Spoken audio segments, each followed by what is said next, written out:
Senhoras e senhores, boa noite. Começa a Câmara Aberta Sindical, o programa que debate o mundo do trabalho. Hoje, quarta-feira, 21 de maio. Pô, já estamos em maio, o ano tá voando. Por isso que a minha barba está cada vez mais branca, porque o tempo passa assim muito depressa. Hoje nós estamos aqui fazendo o programa ao vivo, como sempre, né? E temos um assunto interessante, porque o Câmara Aberta ele é produzido. Então você sempre vai fazendo as agendas com bastante antecedência para não ser atropelado pelos fatos, pela vida real. E nós programamos hoje, dia 21, o debate sobre a Lei 12.619. Não se assustem não com esse negócio de numeralha, porque é a chamada lei do descanso do motorista. É a lei que regulamentou a profissão do motorista, estabeleceu uma série de garantias e de melhorias nas condições de trabalho desse importantíssimo contingente de trabalhadores. Lei que está sendo bombardeada na reacionaríssima Câmara de Deputados que temos agora, que é a matéria de interesse dos trabalhadores. Em regra, eles bombardeiam e tentam piorar. Então nós vamos falar do que é essa lei, da importância que ela tem para os condutores, que é uma categoria grande, da importância que ela tem para o trânsito brasileiro, da importância que ela tem para a segurança nas estradas, porque isso também tem relação com a segurança de eu que estou andando lá com o meu Fusquinha e tem um caminhão. Se aquele motorista não estiver suficientemente descansado, ele é um perigo ambulante. Então tudo isso nós vamos tratar aqui no programa de hoje. Por coincidência, estourou a greve em São Paulo. Sobre a greve vamos falar en passant, que a gente não está acompanhando o movimento por dentro e seria uma temeridade ficar aqui dando pitaco e palpite sobre um movimento tão grande, tão importante, com tamanha repercussão. Hoje nós temos dois Luizes aqui no programa. O Luiz Gonçalves Luizinho, presidente da Nova Central, Sindical dos Trabalhadores aqui do Estado de São Paulo e oriundo do setor dos rodoviários. E o Luiz Antônio Festino, que é diretor de Relações Internacionais da Nova Central Sindical de Trabalhadores, presidida pelo Calixto. Teríamos também o Zé Alves Couto Toré, mas parece que o Toré, por uma razão ou por outra, não pôde vir. Na linha teremos Helenildo Queiroz Santos, que é dos Metalúrgicos de Guarulhos, para falar sobre um evento que hoje houve no DIEESE, 35 anos da primeira Semana da Saúde do Trabalhador, em 79, ainda durante a ditadura. Luiz, nós divulgamos aqui várias vezes a luta da CNTT, da própria Nova Central, da Federação dos Rodoviários aqui do Estado de São Paulo, do sindicato aqui e tantos outros sindicatos, para esta lei de 2012. A lei foi aprovada e agora está sofrendo um bombardeio na Câmara de Deputados e foi para o Senado. O que verdadeiramente aconteceu e o que vocês procuram, o que vocês buscam? Sim, na verdade, sim, nós estamos, desde o momento em que resolvemos abraçar essa questão da regulamentação da profissão. Então, tivemos um longo período aí, o mais aguerrido foi os últimos 22 anos, né? Para conseguir a homologação dessa lei. Você está dizendo que foram 22 anos de luta. De luta, mais aguerrida. O primeiro anteprojeto de lei, né, tem mais tempo, né? Segundo o nosso presidente maior, o Omar, foi há 40 anos atrás. Agora teve um período que a gente efetivamente arregaçou as mangas, convencemos todas as instituições, né, da categoria de segundo e primeiro grau a se envolver mesmo, né, de segundo e terceiro grau a se envolver mesmo. Então foi os últimos 22 anos que a Confederação constituiu um grupo de trabalho de dirigentes de várias regiões do Brasil, fizeram uma força-tarefa no Congresso Nacional, juntaram todos os anteprojetos de lei que tinha com a mesma linhagem, com os mesmos objetivos, transformou num único projeto e conseguimos chegar na 12.619, que lamentavelmente acabou sofrendo alguns vetos da Presidência da República, e a gente manteve mobilizado no sentido até de fazer uma campanha para derrubar os vetos. E eis que, de repente, né, veio o agronegócio, com seus tratores, financiou lá a União Caminhoneiro lá do Nélio Botelho, fizeram umas paralisações aí na estrada, na marra, né, com um caminhão contratado, entendeu? Só para fazer aquilo, não para transportar mercadoria, mas para obstruir a passagem, e acabou conseguindo um espaço no governo, né? E com deputados por trás, no sentido de botar uma lei em alternativa a 12.619. E continuamos na batalha agora no sentido de defender essa lei. Entendeu? E agora vai para o Senado. Não, vai para o Senado uma outra lei, não essa, porque essa já está sancionada pela Presidência da República. O que nós vamos fazendo é defender essa e tentar derrubar os vetos desta. Entendi. Agora, acontece que o Marqueselli lá botou um projeto alternativo de lei que pretende acabar com essa, fazer daquela lei a substituta dessa. Quer dizer, nós não concordamos. Não são emendas, porque essa lei já está sacramentada. Está sacramentada. Na verdade, ele apresentou um outro projeto de lei. Isso, e com um curto espaço de duração dessa lei, nós já conseguimos reduzir o número de acidentes, entendeu? No trânsito e no transporte. Lamentavelmente, os caras querem voltar à carnificina nas estradas e nas vias públicas todas. Né? Entendi. Luiz Antônio Festino, a Lei 12.619, a chamada Lei do Descanso, traz que tipos de melhoria para os condutores, para os motoristas? O que você aponta como o mais importante?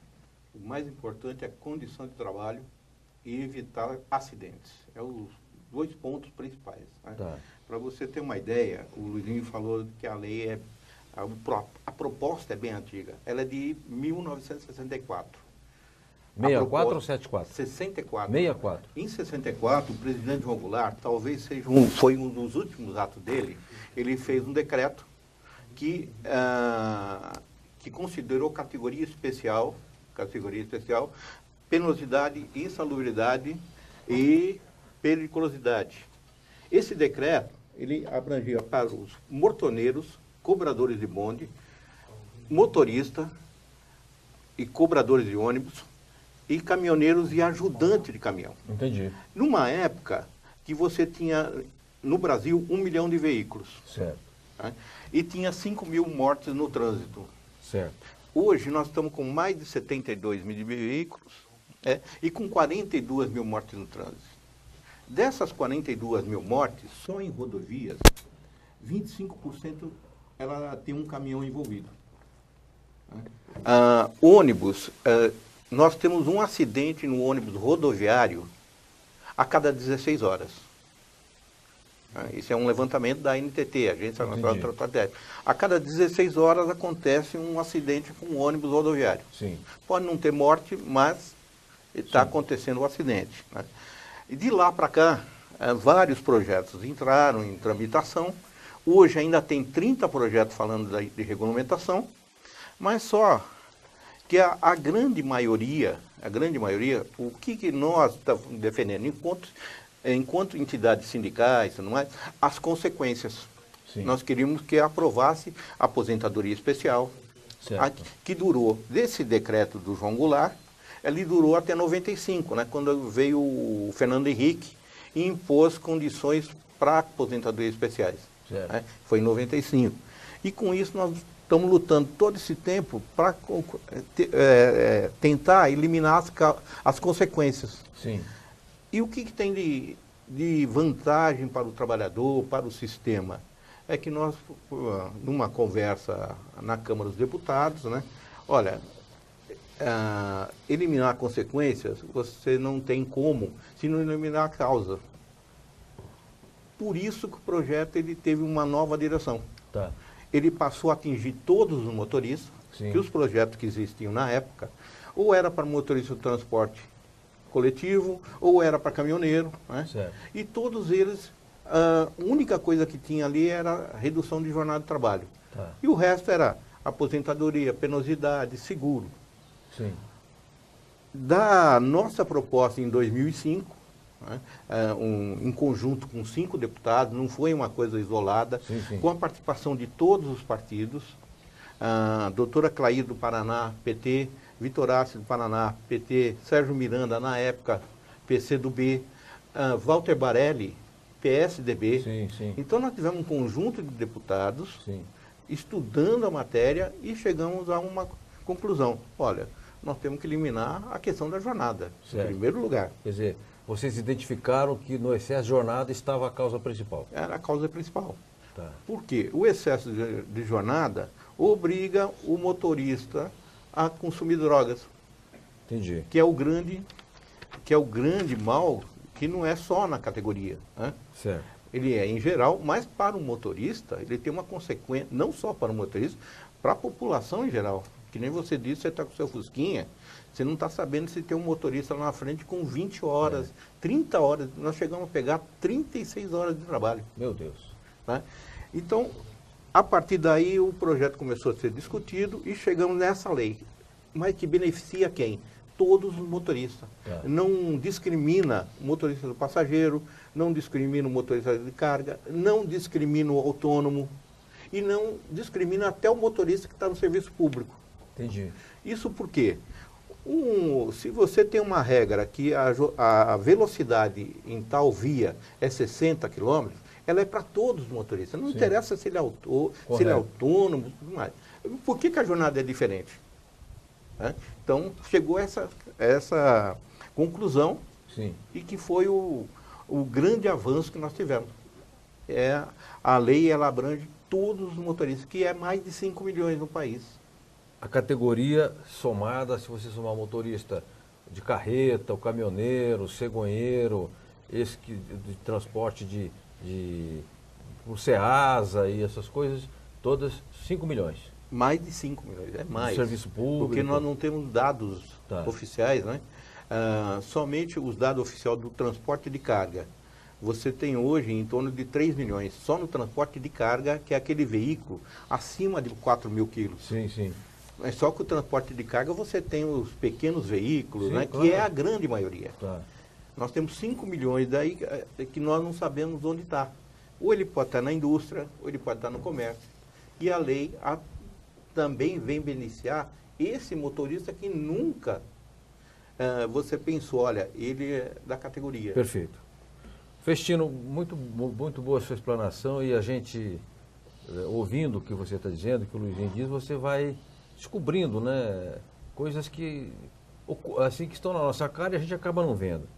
A gente vê os caminhoneiros todos os dias, pelas rodovias, pelas ruas de São Paulo, todo lugar que a gente anda, mas não sabia que existiam aqui 5 milhões, cerca de 5 milhões. Portanto, uma lei dessa natureza, como a Lei 12.619, não é uma coisa apenas corporativa. Mas é corporativo, vocês estão vendo o lado deles? Não. São 5 milhões, é um contingente extraordinário. E depois são 5 milhões em movimento, porque estão nas rodovias, estão nessas estradas, nessas vicinais, essas pirambeiras que tem pelo Brasil afora, de estrada vagabunda. Então é preciso dar um mínimo de proteção a esse pessoal. Nós vamos voltar a falar com o Luiz Gonçalves, presidente da Nova Central do Estado de São Paulo, e com o Luiz Festino, diretor de Relações Internacionais da Nova Central Sindical de Trabalhadores. Mas agora nós vamos dar voz a um dirigente metalúrgico, ao Nildo Queiroz, que é dos metalúrgicos de Guarulhos. Vamos lá chamar a sessão? Ok?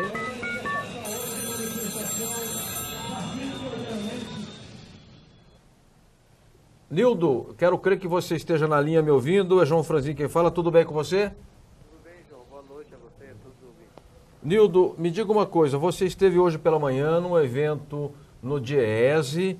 Esse evento foi, digamos, rememorou os 35 anos da primeira Sensat, Semana de Saúde do Trabalhador, em 79, ainda na época da ditadura, e hoje lá se reuniram dirigentes sindicais, ativistas, jornalistas e pessoas que, digamos, têm ligação com a questão da saúde do trabalhador.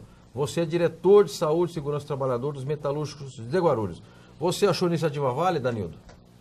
João, não só essa iniciativa, como todas as iniciativas que vêm ao encontro das melhorias para os trabalhadores, sejam para negociar aumento salarial, participação de lucro, e principalmente essa, que é a questão da saúde do trabalhador, porque de nada adianta dinheiro sem saúde, são todas elas válidas. E principalmente essa, né, está aí chamando a atenção após 35 anos da primeira Sensat, que deu resultado na criação do DIESAT, um órgão específico de saúde do trabalhador para o movimento sindical, que infelizmente muitas vezes não é tão aproveitado quanto deveria. Agora, Nildo, se fez a reunião lá, se encontraram pessoas, eu vi lá o Clemente, o velho combatente, o doutor Erval Pina Ribeiro, o Laerte, o cartunista, o Sérgio Gomes, e tantas outras pessoas dedicadas, você estava lá também.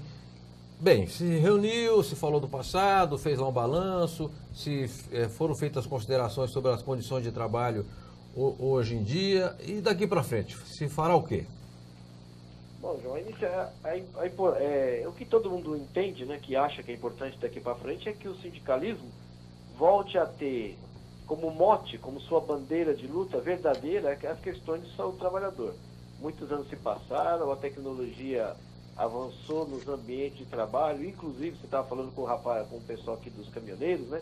Sim, sim. Inclusive avançou também para o lado dos motoristas de caminhão, para os motoristas de ônibus, que algumas capitais têm até retirado o pós de trabalho.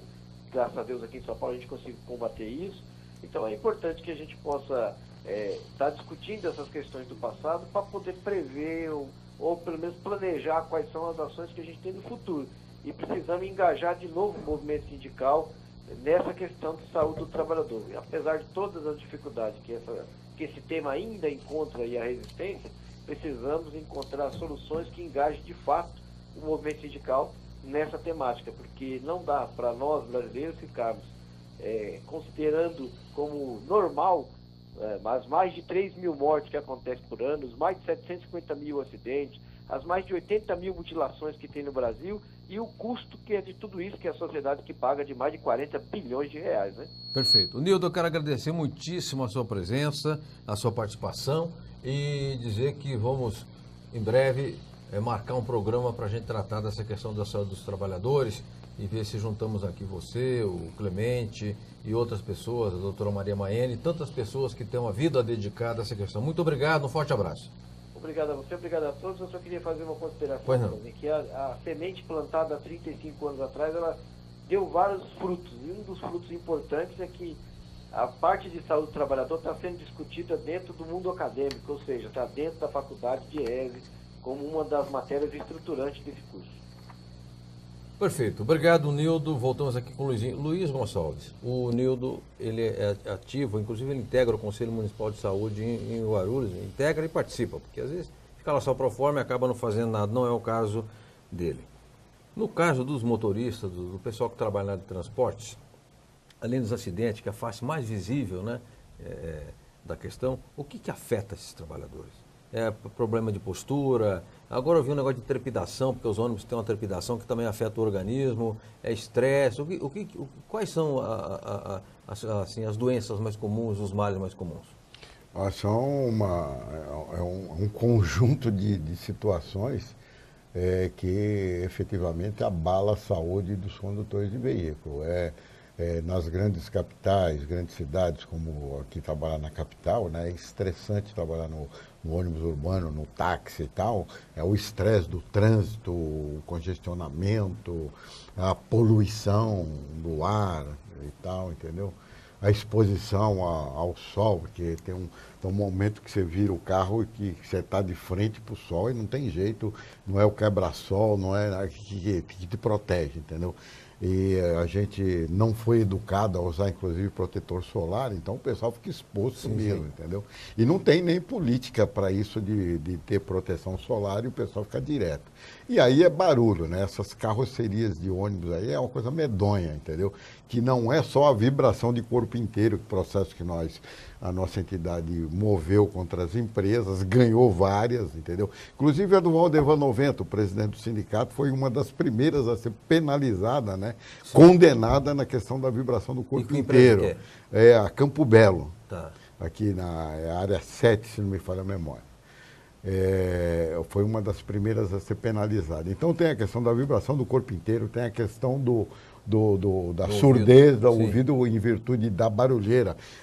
A maioria da frota durante um bom tempo era tudo motor dianteiro ali roncando. Aquilo era um inferno, eu me lembro. Inferno, entendeu? E tem o barulho da janela, dos plásticos, porque quando o ônibus está novinho, ainda o leito carroçável é lisinho, bonitinho, ainda dá para maneirar, mas isso é só no começo, até 6 meses, 4 meses, o ônibus ainda está silencioso, mas depois ele começa com a barulho, aquela barulheira. Então, o cobrador, inclusive, sente mais do que o motorista, porque o motorista está lá na frente, não sente tanto o efeito do barulho da carroceria, que é balaústra que bate, é plástico que bate, é janela balangando, é uma coisa medonha. E tem o problema da vibração do corpo inteiro, do barulho, do estresse do trânsito, problema de passageiro, né? Uns quer que anda devagar, outro quer que corre, que está atrasado, não sei o quê, e fica lá aquela pressão psicológica o tempo todo, né? É o problema da tabela, que tem um horário para você sair, né, cumprir a tabela. Você tem que sair e chegar em tal horário. E tem um outro problema, a indústria de multas. Que afeta o motorista. Motorista. Aí, o sujeito fica naquela tensão permanente. Um problema medonho que nós temos dentro do terminal do ônibus. Lá dentro do terminal não pode andar mais que 10 km por hora. Não tem nenhum equipamento moderno que diga que o ônibus está a 11 km dentro do terminal. Sim. E está lá os administradores do terminal, metendo a caneta do cara, porque diz que ele está acima de 10 km por hora, se não tem nada que diga que ele está acima de 10 km por hora. Aí teria que desmontar o disco, né, do ondômetro para ver se estava ou não estava. Aí ele está usando aquele equipamento que o brasileiro usa todo dia, o chutômetro. Chutômetro, é verdade. Brasileiro gosta, nós brasileiros gostamos de usar o chutômetro, é um negócio impressionante.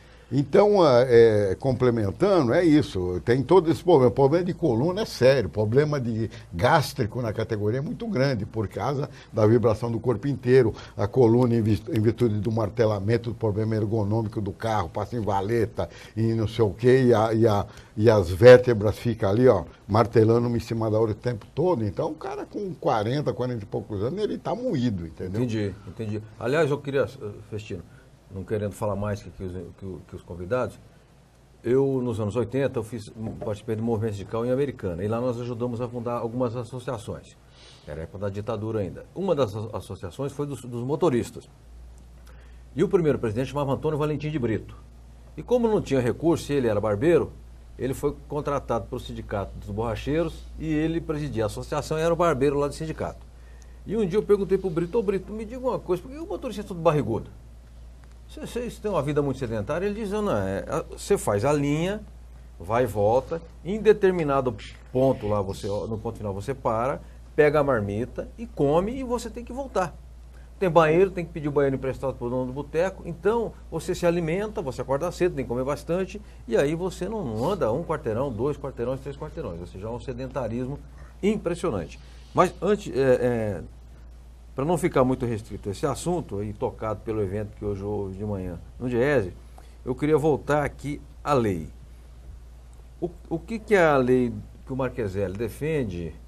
O Marcheselli é deputado do PTB, é um homem muito rico, ligado ao DR e ligado aos agronegócios. Ele tem o direito de se ligar a quem ele quiser dentro da legalidade. Agora, não pode fazer uma lei draconiana contra trabalhadores. O que muda na lei do Marcheselli? Só para, nessa questão do evento de hoje, certo, ressaltar que as centrais sindicais, desde 2010, tem o Fórum Nacional de Saúde e Segurança no Trabalho. Tá. Eu faço parte, todas as centrais participam. Que bom. E é um dos locais mais democráticos que a gente tem na discussão da saúde e segurança no trabalho. Tá? Então, reuniões a cada 2 meses, intervenção nas NR, discussão geral da saúde do trabalhador. Então, é um avanço que teve sobre a questão da saúde e segurança no trabalho. Né? Perfeito. O Luizinho colocou algumas questões. Como é uma categoria, ela é uma atividade meio. Ela está em todos os outros segmentos. Sim. Então você tem as mais diversas condições de trabalho. Então tem o do motorista do ônibus, é uma. Quem está até num carro pequeno, o motorista de táxi, ele também tem as suas condições de trabalho, o estresse do trânsito, a poluição sonora, a poluição visual. E a jornada, o taxista trabalha 14, 16 horas por dia. 14, para poder ter o seu rendimento. O autônomo, que está trabalhando no seu caminhão, no frete, ele quer ganhar. Como o valor do frete é muito baixo, ele acaba trabalhando em excesso para poder ter o seu rendimento. Sim. Então, é uma série de consequências. Na categoria, é essa a grande consequência. Tá. Mas por que nós discutimos principalmente a jornada? Né? porque é o que afeta mais. Tá. Fora essas questões da vibração, equipamento, veículos, né? É o que afeta mais o motorista. Tá. O excesso de jornada de trabalho. E o que o Marcheselli fez com o agronegócio? Né? Ele pegou um grupo de caminhoneiros da Brasil União Caminhoneiros, jogou o argumento da questão do frete, do ganho dele, que ele ia perder, né? Aí, a presidente Dilma, no nosso ver, cometeu um erro tremendo. Olha. Porque de 12 artigos nós temos na lei, ela vetou 19. Certo. Ela teve 19 vetos. E vetou coisas assim que é absurdo. A lei previa, a NR, da questão do Estado do Trabalho a céu aberto, garante que você tenha locais adequados. Você falou a questão de local para uma refeição, isso já está garantido em lei. Então foi garantido mais uma vez na norma. Só que ela vetou a construção de pontos de parada. Entendi. São Paulo, você tem um problema, quem sai do Campo Limpo para chegar no centro, ele não tem, nem o motorista, nem os cobradores, e principalmente as cobradoras, não tem um local. Aí ele tem que ir no bar. Sim. Um bar que aí ele é obrigado a cobrar porque ele vive, né? Ele tem água, luz, não é? Sim, sim. E nós tivemos aqui em São Paulo a primeira iniciativa na questão da parada do motorista e do cobrador, Tá. que foi um projeto de lei que virou lei do vereador Vavá, Tá. Que é da categoria, né? que é da categoria, né? O vereador Vavá, foi sancionado pelo o prefeito Haddad, e nós estamos esperando só que comece a construção. Certo. Né? Que tenha locais para esses trabalhadores. Fora isso, o motorista de caminhão, não é verdade que ele não tenha local para parada. O argumento deles, não tem local para parada. Os pontos de parada não tem ideal. E o que a lei garante? Que você tenha um ponto de parada ideal. Sim. Com conforto. Sim. Né? Um mínimo de segurança. Um mínimo de segurança. Né? Tá.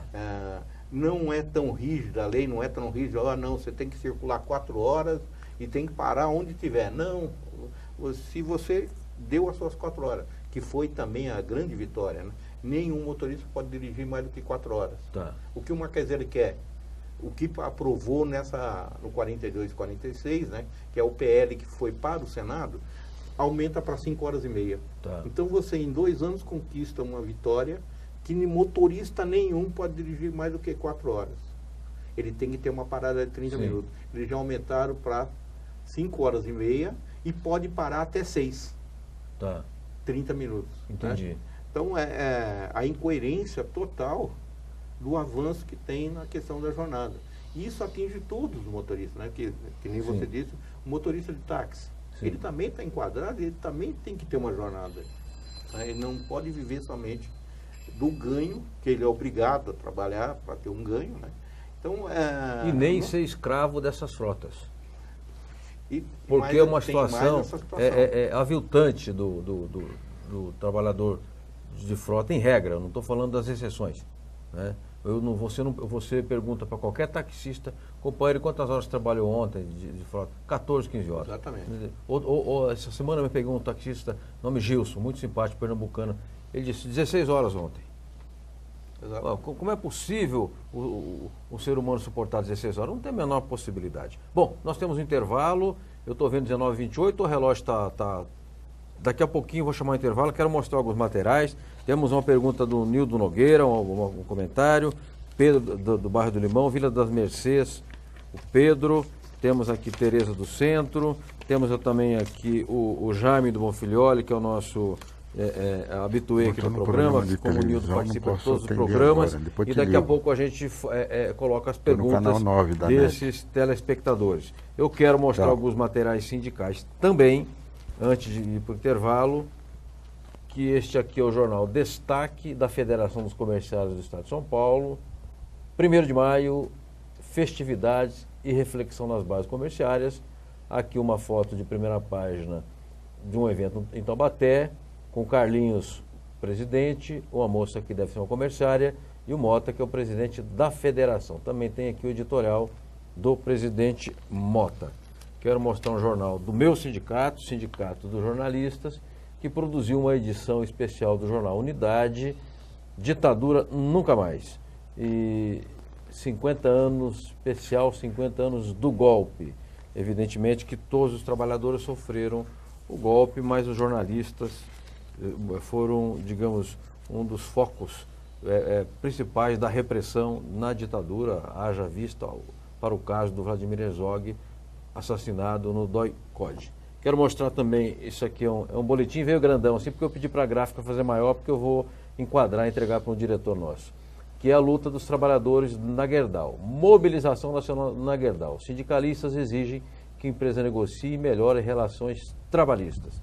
Este aqui é o boletim dos metalúrgicos de Guarulhos, e aqui ao centro da foto está o diretor Pedro Pereira da Silva, que está integrando, né, esse movimento. Diz assim: ruim de negociação, boa de terceirização.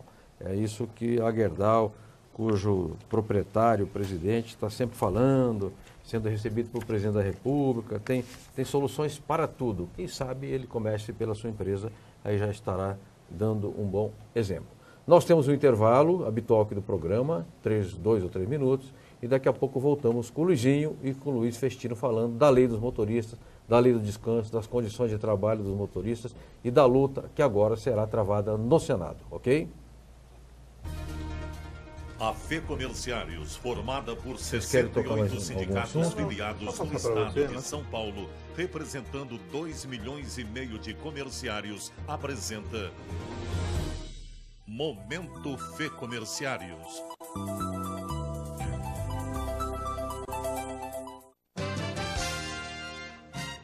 Assembleia realizada dia 14 de maio no Centro de Lazer, em Praia Grande, os dirigentes dos sindicatos dos comerciários do interior do estado aprovaram a proposta do piso salarial no valor de R$ 1.123, que compõe a pauta de reivindicações da campanha salarial da categoria do interior. Se aprovado, nas futuras rodadas de negociação, o novo piso passará a valer a partir de 1º de setembro, data base da categoria. De maio, Mota participou em Berlim, na Alemanha, do 3º Congresso Sindical Internacional, representando os comerciários do estado de São Paulo. O objetivo do Congresso é fortalecer o poder dos trabalhadores junto às grandes corporações. Mota fez parte da delegação da UGT, que se juntou aos mais de 1.500 sindicalistas de 161 países.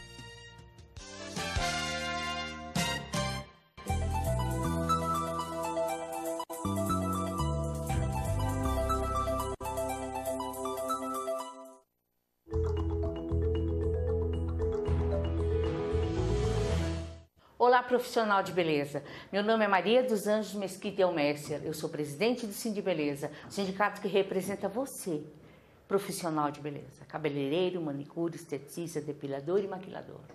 A partir do momento que a nossa categoria foi regulamentada, exija o seu registro em carteira, os seus benefícios, a sua garantia e o bem-estar da sua família.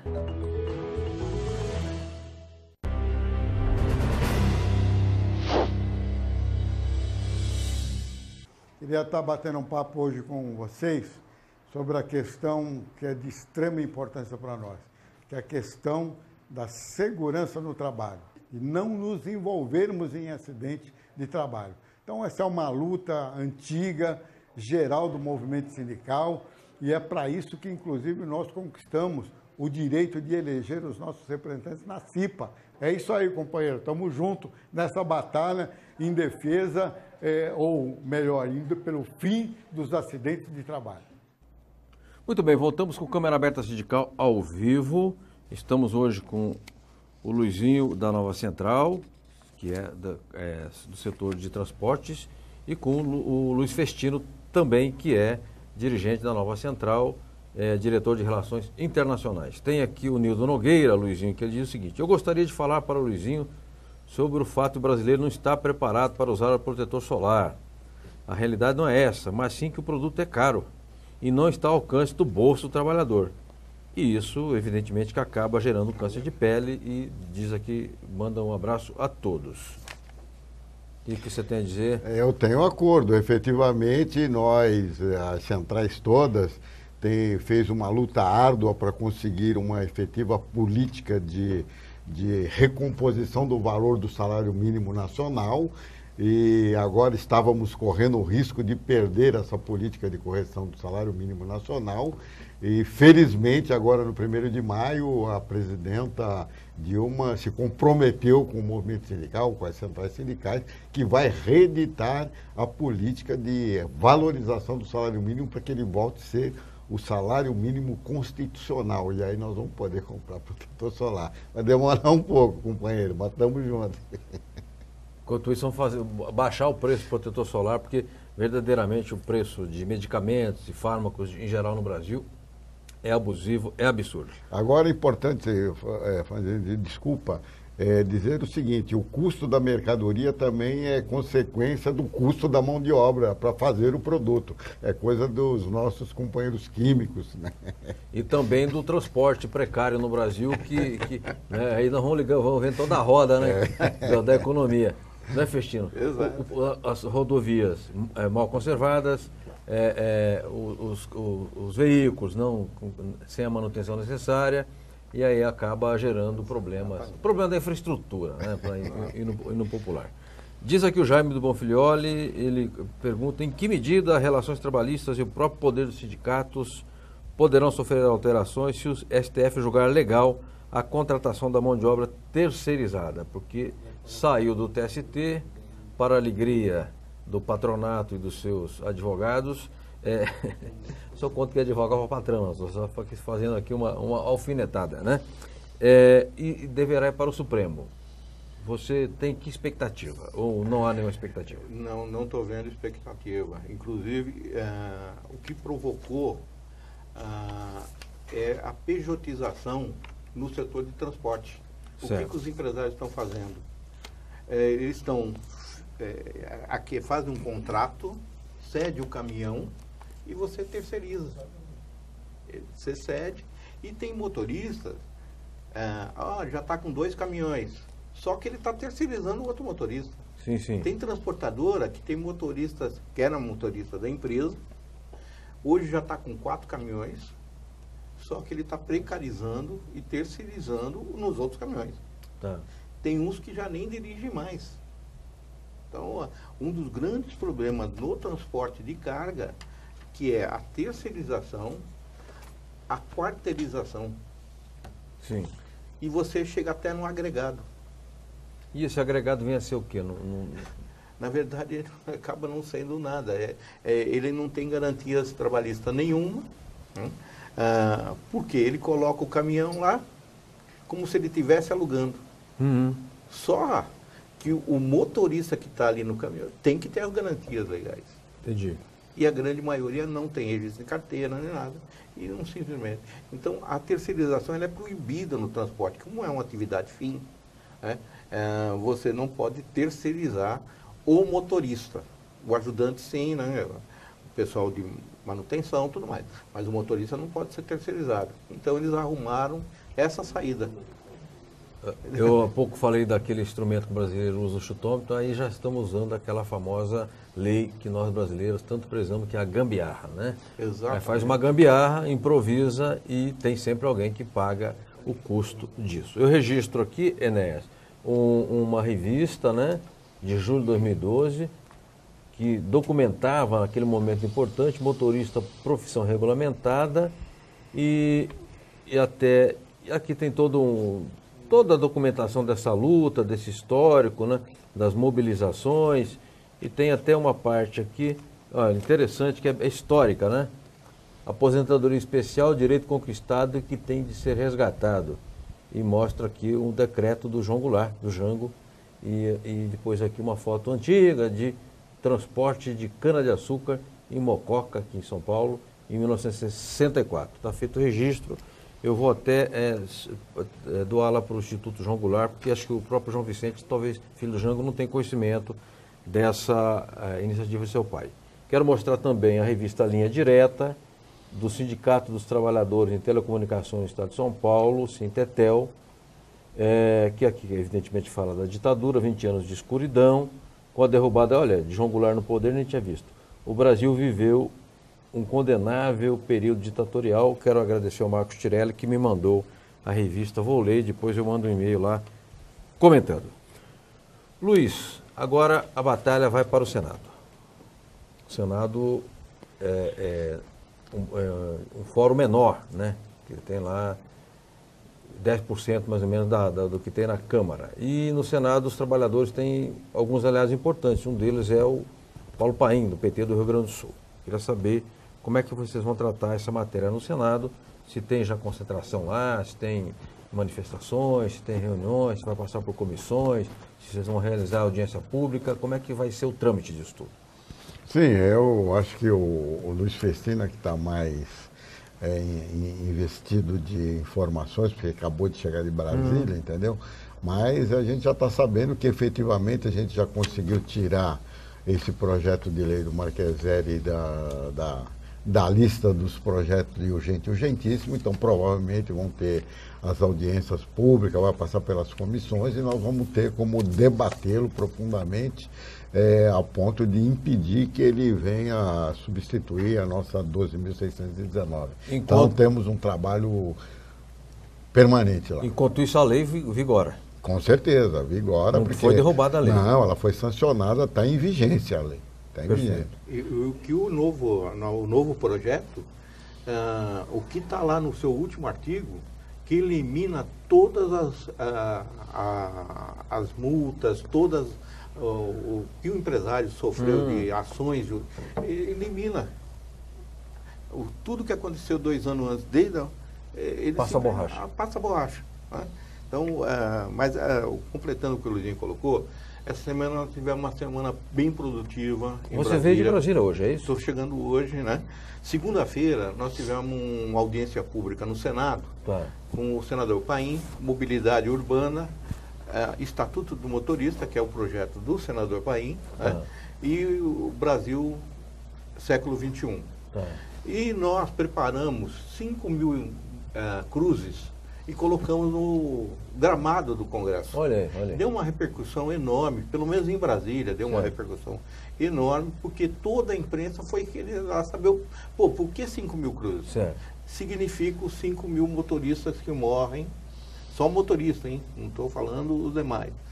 Significa os 5.000 motoristas que morrem, nesses 42 mil que tem aí de mortes, né?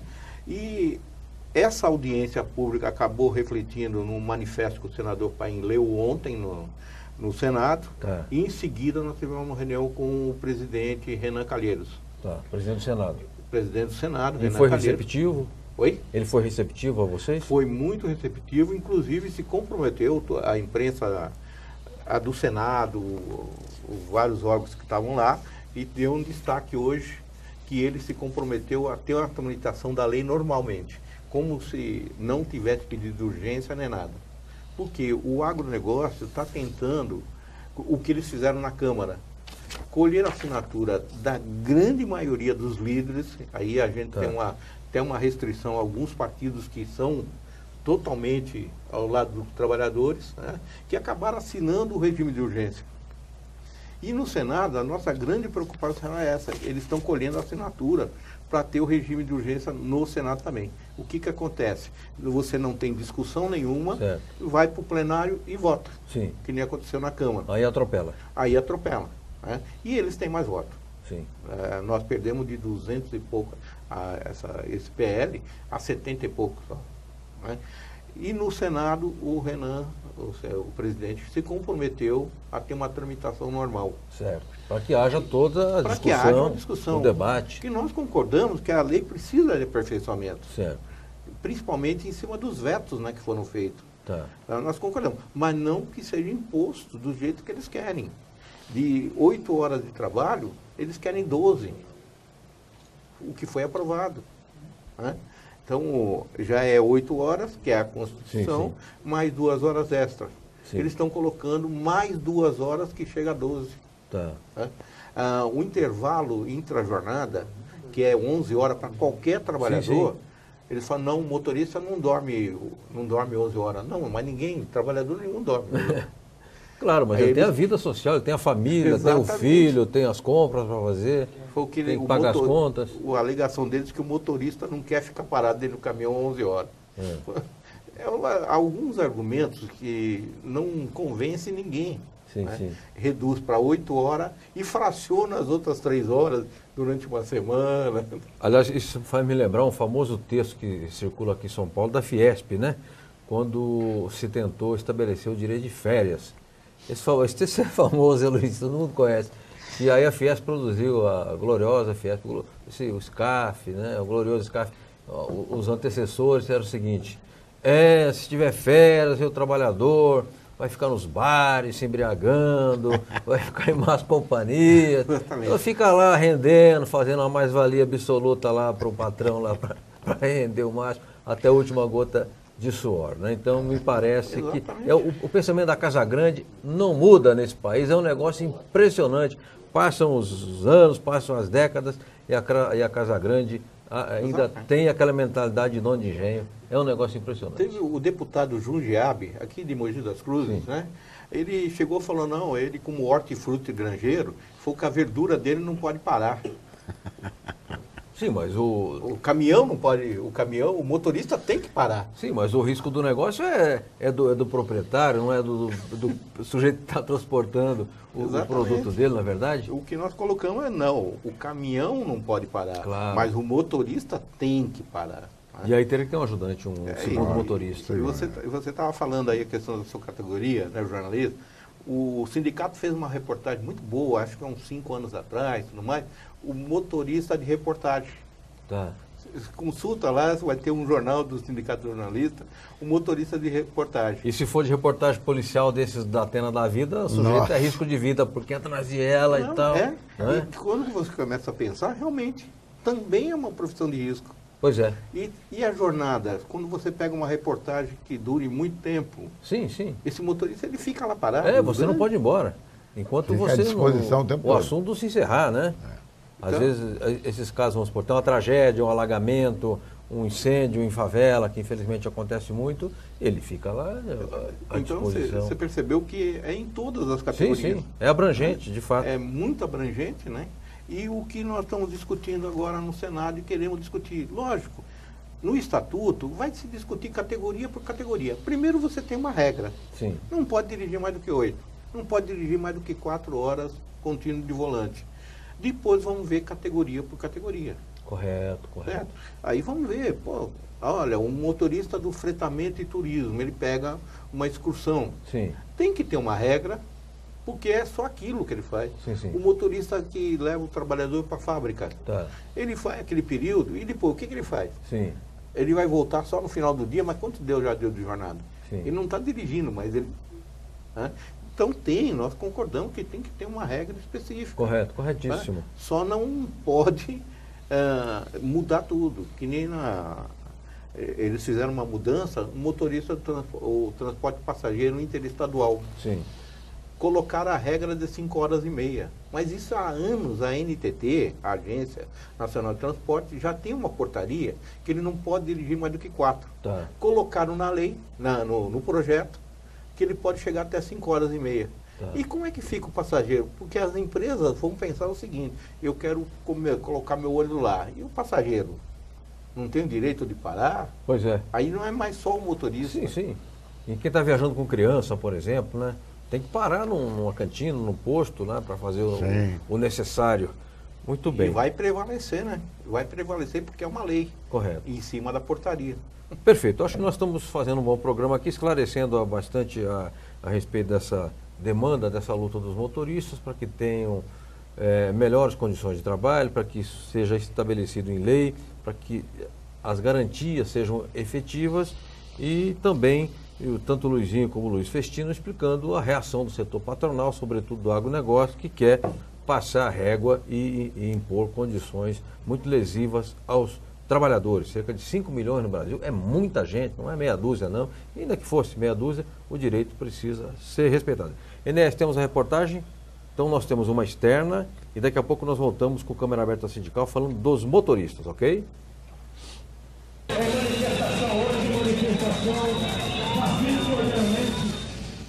A Confederação Nacional dos Trabalhadores em Turismo e Hospitalidade aderiu a uma campanha internacional, juntamente com entidades sindicais de todo o mundo, pedindo salários e direitos mais dignos para os trabalhadores de fast food. O protesto global a favor da campanha aconteceu em 150 cidades de 32 países. O presidente da Contrato, Moacir Roberto, e parte da diretoria da entidade participaram na última semana de uma caminhada e coletiva de imprensa com os integrantes da primeira Conferência Internacional para o Setor de Fast Food, realizada em Nova York, nos Estados Unidos, nos dias 5 e 6 de maio. Os trabalhadores fizeram uma passeata pelas avenidas da cidade e se concentraram em frente a uma loja do McDonald's. Com palavras de ordem e discursos dos líderes de diversos países, os manifestantes protestaram, pedindo por melhores condições de trabalho.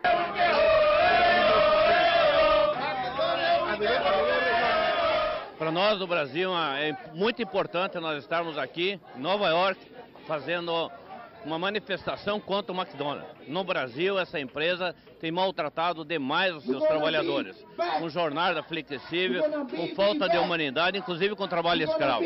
Para o diretor do Sindicato Internacional dos Trabalhadores em Serviços, José Simões, esse evento é muito importante por ser a primeira reunião global dos trabalhadores de comida rápida. Tem mais de 30 países aqui para mandarem uma mensagem bem clara para as empresas de comida rápida. Tem que tratar os trabalhadores de uma maneira digna e tem que ter salários melhores. E isto é o início da nossa campanha global.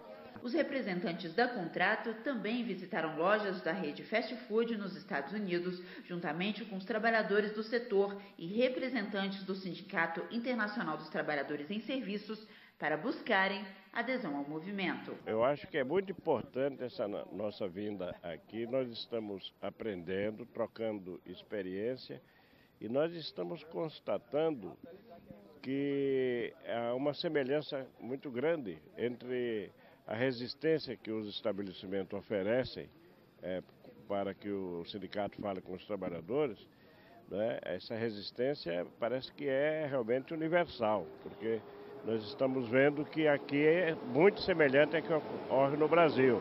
A participação da Contrato foi destaque na primeira Conferência Internacional para o Setor de Fast Food e na manifestação em frente ao McDonald's, que teve grande repercussão nos veículos de comunicação internacionais.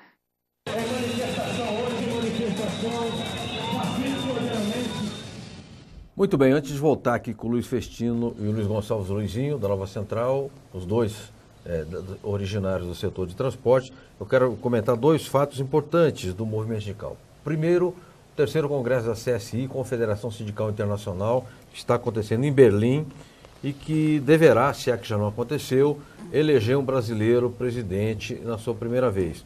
O João Felício, o professor João Felício, da CUT, mas apoiado pelas centrais brasileiras e pelo conjunto do movimento sindical aqui sul-americano, latino-americano. Esperamos que ele seja eleito e será certamente uma pessoa preparada, um bom presidente. Para sexta-feira está programada a consolidação, a constituição, melhor dizendo, da UGT estadual. Parece até que vai ser no Hotel Braston, aqui no centro de São Paulo. Eu quero ver se a gente dá um pulo lá para cobrir. Quero parabenizar o Edu e o Cacá pela edição do material lá de Nova York e dizer que o Câmara Aberta, Luizinho e Festino, hoje também foi um Câmara Aberta internacional, que nós mostramos um evento, porque a luta dos trabalhadores, ela é mundial, onde tem classe trabalhadora e classe patronal, existe o choque natural entre capital e trabalho e as disputas existem, elas fazem parte do processo histórico. A Tereza do Centro pergunta, Festino, qual seria a estimativa do número de caminhoneiros que utilizam o chamado rebite? Rapidamente, que nós estamos já no ping-pong final. Olha, é enorme. Mais de 50% da categoria acaba utilizando. Agora o rebite é uma droga. Usam outras drogas também? Nossa, hoje já chegou no crack. Motorista consumindo Motorista com crack. Cocaína já passou o tempo dela. Então hoje já está no crack. Tá. Então a situação é gravíssima, né? Luizinho pergunta aqui, Garcia do Ipiranga, como é estabelecida a escala de trabalho de motoristas e cobradores? Então, um contrato de trabalho, como é que isso é feito? A escala é de acordo com a necessidade do serviço, evidentemente. O contrato de trabalho coletivo prevê 6 horas e 30 efetivamente trabalhado, com 30 minutos para intervalo para descanso e alimentação, né? E essa escala é feita de acordo com a conveniência da linha e exigência do contrato de prestação de serviço das empresas com a prefeitura, né? Tá, comenta aqui o Pedro da Vila das Mercês, a lei de descanso é mais que merecida a esses motoristas que vivem frente a frente com risco de assalto e acidente nas estradas. Infelizmente, o patronato faz de tudo para não deixar passar essa lei. Quais são os próximos passos da categoria para vencer essa batalha? De certa forma, já foi explicitado aqui, tanto pelo Luizinho como pelo Festino, a tramitação no Senado. E nós, eu quero aqui já avisar que vamos tratar desse assunto com a devida regularidade aqui no Câmara Aberta. E lá na agência sindical onde eu trabalho, nós fazemos um boletim eletrônico, temos o site, a gente também vai repercutir, inclusive na nossa emissora de rádio, esse assunto, porque o interesse do motorista é interesse coletivo. São 5 milhões, estão em movimento, portanto, transportando cargas, pessoas, gêneros, remédios, etc. Isso tem a ver com a vida de todos nós. Luizinho, agora as entidades se mobilizam, as entidades fazem a pressão, fazem a articulação política, conversam com os deputados aliados, procuram, né, os senadores no caso, procuram neutralizar os que são antipáticos à causa. E a base, como é que vocês sensibilizam os trabalhadores para essa causa? Olha, tem um trabalho efetivo de todas as entidades sindicais através do seu... Assim, eu vivo mais aqui na capital. Eu sei que aqui na capital o sindicato efetivamente tem um trabalho junto à base, tem jornal periódico, semanal. Aqui o Urbano de São Paulo tem uma tiragem de 30 mil jornal que sai toda semana para a categoria. O transporte de carga aqui liderado pelo nosso companheiro Natalício, também tem uma tiragem grande de jornal que mantém a categoria sempre informada. Tem os dirigentes no local de trabalho que faz um trabalho efetivo. Então, aqui na capital é grande. E a gente no interior também tem notícias de que os sindicatos, dentro das suas possibilidades, mas também com as suas limitações, procuram desenvolver uma grande atividade de conscientização dessa luta, desse trabalho. Festino, rapidamente, eu sou um telespectador, um motorista, um dono de empresa, alguém que contrata motoristas e quero obter mais informações. Eu faço contato com quem? Com você, com a Nova Central, com a Confederação? Pode ser com a Nova Central, no site da Nova Central São Paulo, está sempre colocando matéria, no e-mail da Nova Central São Paulo também, que aí é dirigida para a gente lá em Brasília, ou da nossa confederação lá em Brasília. Né? Então, está à disposição para qualquer contato. Perfeito. Nós estamos chegando ao final do Câmara Aberta Sindical. Eu quero agradecer, desculpe, muito, Luiz Festino, deixa eu ler o seu cargo aqui, diretor de Relações Internacionais da Nova Central, Sindical de Trabalhadores, Luiz Gonçalves, Luizinho, que preside a Central Sindical aqui no Estado de São Paulo. Luizinho, eu conheço, já fizemos tanto trabalho junto, tantas lutas políticas aí, sindicais juntas. O Festino também é uma pessoa muito respeitada no movimento sindical. Quero agradecer muitíssimo a presença de vocês e não tem jeito, né? A gente acaba sendo militante, ativista. Eu não ia falar da greve dos condutores aqui em São Paulo, mas vou falar. É assim, você é um telespectador, você vai trabalhar de carro, você vai trabalhar de ônibus, trabalhar de metrô. E se depara com uma greve dessa e você pergunta o que está acontecendo. Então, quando você na política, na disputa por espaço, por hegemonia, toda vez que você perguntar o que está acontecendo e concluir, você pergunte também assim, depois, mas o que será que realmente está acontecendo? Então, o que está acontecendo é a greve. Mas o que realmente será que está acontecendo? É isso que nós precisamos responder. Não vai ser hoje aqui no programa, porque seria uma longa discussão. Mas voltamos a tratar desse assunto num próximo Câmara Aberta Sindical, porque o assunto é relevante, interessa a mim, ao Luiz, ao Festino, aos meninos que estão aqui dentro do estúdio, interessa a toda a coletividade. Então, a vocês que nos assistiram, muitíssimo obrigado. Até quarta-feira que vem com um novo Câmara Aberta Sindical. Um abraço. Este programa tem o apoio da TV Interação, Associação Vida e Trabalho e da Ordem dos Advogados do Brasil, Seção São Paulo.